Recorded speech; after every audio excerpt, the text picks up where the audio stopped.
ऊपर देखिए सबको, यदि ये केवल एक सुविधा होती तो ये इससे जुड़ी विरासत नहीं होती। और यही कारण है कि जब हम वहां जाते हैं तो हम मदद मांगने वाले भिखारियों की तरह वहां नहीं जाते हैं। हम समाज की दया पर कमजोर निजोर लोगों की तरह वहां नहीं जाते हैं। हम समाज में इस आश्वासन से जाते हैं कि हम वो मदद है जिसकी वो प्रतीक्षा कर रहे हैं, हम वो उत्तर है जिसकी वो तलाश कर रहे हैं। यदि हमारी मानसिकता ऐसी नहीं है तो हम आसानी से समझौता कर लेंगे, आसानी से हम लोग कॉम्प्रोमाइज कर लेंगे, क्योंकि वे सोचेंगे कि हमारा कोई कीमत है।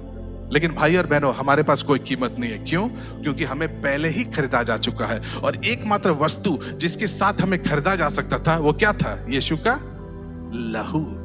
और इसीलिए जब कोई आपको मोल भाव करने के लिए पैसा लाता है तो उसने आपका अपमान किया है, क्योंकि हम परमेश्वर के राज्य के वारिस हैं। और जब हम वहां जाते हैं तो हम एक राजकुमार की तरह दिखते हैं जो सिंहासन का हकदार है। हालेलुया। और यही एक विश्वासी की मानसिकता होनी चाहिए।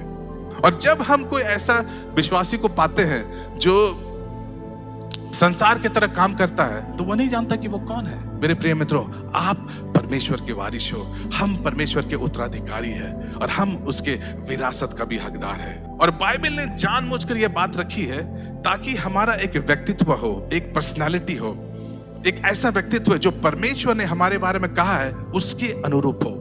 मेरे प्रिय मित्रों, हम कोई साधारण व्यक्ति नहीं है। हम पृथ्वी में परमेश्वर के वचन को सिद्ध करने और प्रमाणित करने के लिए आते हैं। इसलिए जब बाइबल कहती है कि परमेश्वर लोगों को आशीष देता है तो हम उसका प्रमाण है। जब बाइबल कहती है कि परमेश्वर लोगों को चंगा करता है तो हम उसका प्रमाण है। जब बाइबल कहती है कि परमेश्वर लोगों को अनुग्रह देता है तो हम उसका प्रमाण है।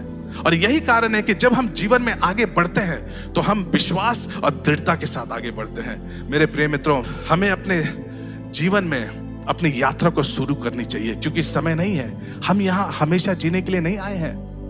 मैं बता रहा हूं, हम यहाँ हमेशा जीने के लिए नहीं आ रहे हैं। हम थोड़े समय के लिए परमेश्वर के चरित्र को प्रकट करने के लिए आए हैं। और जब तक हमारे पास वो समय है, सुनिश्चित करें कि हम अपना सब कुछ परमेश्वर के हवाले कर दे, समर्पित कर दे। देखिए, एक बहुत ही खतरनाक एक आयत यूहन्ना उसका 9:4 में देखिए क्या लिखा हुआ है। जिसने मुझे भेजा है, हमें उसके काम दिन ही दिन में करना अवश्य है।